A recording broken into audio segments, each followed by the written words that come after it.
minutes after the hour. Thank you for joining us. We're in the third hour of the Power Hour today, 3 hours from 7 to 10 a.m. Central Time. Joining us is our guest, Stan Deyo, and in the studio, Doug Breathauer and myself. We're listening to Stan Deyo telling us about the concern about a missile shield. Robert emails me several very interesting, fascinating emails about the fact that Stan is avoiding the subject of Comet Ison and says that he feels like Stan Deyo is under a gag order. And he says, Stan, that you have avoided discussing the possibility of Comet Ison's devastating impact on Earth. Well, let me go back to Robert. And by the way, we are in the third hour. We're going to be waiting for our Shepard Ambellis will join us regarding the issue of Sandy Hook in just a few minutes. But Robert, finish what you had to say. I know you quote Jim McCanney quite a bit. We've tried very hard to get him on the program.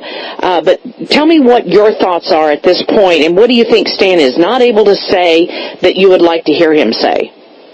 Well, I can understand he fears for his life, and they would march right up to him with CIA written on their hat and blow him away if they felt they had to. So I can understand there are a lot of things he won't say because he has so much credibility in his background, so that anything he says, people will certainly believe it. So I don't blame him. But what would you say for him that he can't say then? I think the comet is the big threat, and they don't want anything said about that. They want to keep a lid on it because of the chaos it will develop, because people will realize that they're wasting their time in their endeavors, and that they should be preparing. My belief is you should be preparing spiritually now. We're at the end of a long course here. Earth is completely off track, and as I've told you in my emails, the cosmos is organic, and an immune response is coming, and it's got to be brought back in line again. But the powers that be want to save where they are, these Luciferians as they call them, and I have personal experience with them. I know a fellow whose father was one, and he saw him change, and I didn't believe it until he told me. But they're desperate to save the planet for themselves because they have nowhere else to go. I've been told by equally informed people as Mr. Deyo that we've been under surveillance by entities from the beginning. All right, let me go back to that issue with Stan. Stan, are the aliens going to save us? No, but they will appear to try to do so. As I explained in the Cosmic Conspiracy, this was forecast 2,000 years ago. In fact, probably 2,500 years ago, in the Book of Daniel. The alleged aliens are like beings from a parallel universe to ours. It's the old record state. And certainly the super beings were here when mankind was created. And so they have traveled through time to our present day. And there's a great deception that's about to happen with the alleged aliens coming to save Earth from, various crisis curves that are facing us now. As far as a gag order, I don't take orders from anybody except the good Lord himself. And and Holly occasionally. Smart man. Well, yeah, I like living. And but there are things that I do not discuss in detail because of a lack of certainty on my part about the source, of the information, whether it's correct or whether it's disinformation. And there are things that I don't want to stir people up unnecessarily and frighten them. Okay, that I think is what Robert is talking about here. Now, Comet Ison, is that a concern? And when do you think, Robert, that Comet Ison is going to be an issue with us? And how much information should we know at this point, or could we know? Robert, are you there? Yeah, Robert, yes. Are you there?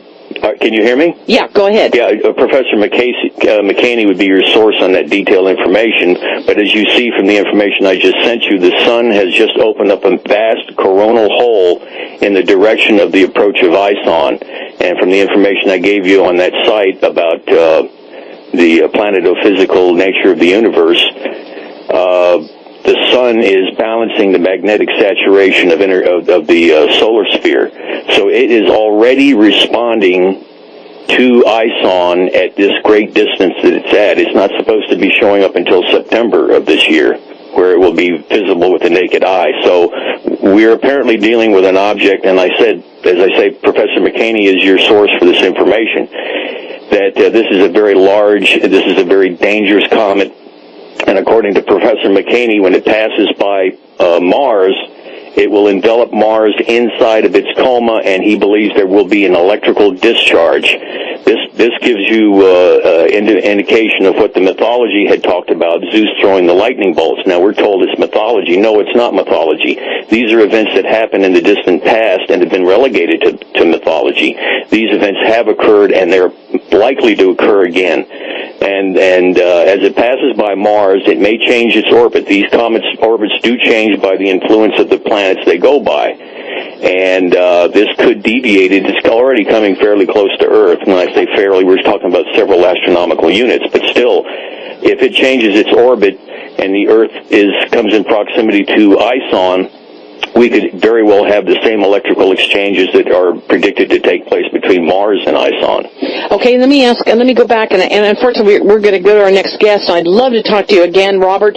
Thank you so very much for calling into the program today. I'm serious. Excellent call. Excellent call. Wonderful show. Wonderful show. Thank you. Well, thank you. Stan. Oh, man. And now let me just ask Stan. Stan, do you disagree with what Robert just said? Is Planet Ison something we should be watching? Do you watch Comet Ison? I'm sorry. Yeah, it is a sun grazer, and certainly it's worth watching, because if it does trigger a coronal mass ejection of large magnitude or a flare in our direction, planet Earth, this could cause a lot of the things that the biblical prophecies of the Book of Revelation talk about with the sun, as far as it getting hot and burning trees and burning, boiling the fish on a third of the planet, which would be about the surface area that would be affected if something like that happened rapidly while the Earth was turning. Anyway, look, the electrical discharge could well occur. I agree with Velikovsky and with McKinney and others that the solar system is an electrically charged system. Planets orbit where they have to. Those are stable orbits. And when a comet comes in, Venus could have been a comet or an incoming body that jumped orbits and down into where it is now, and it's the only planet that spins backwards very slowly.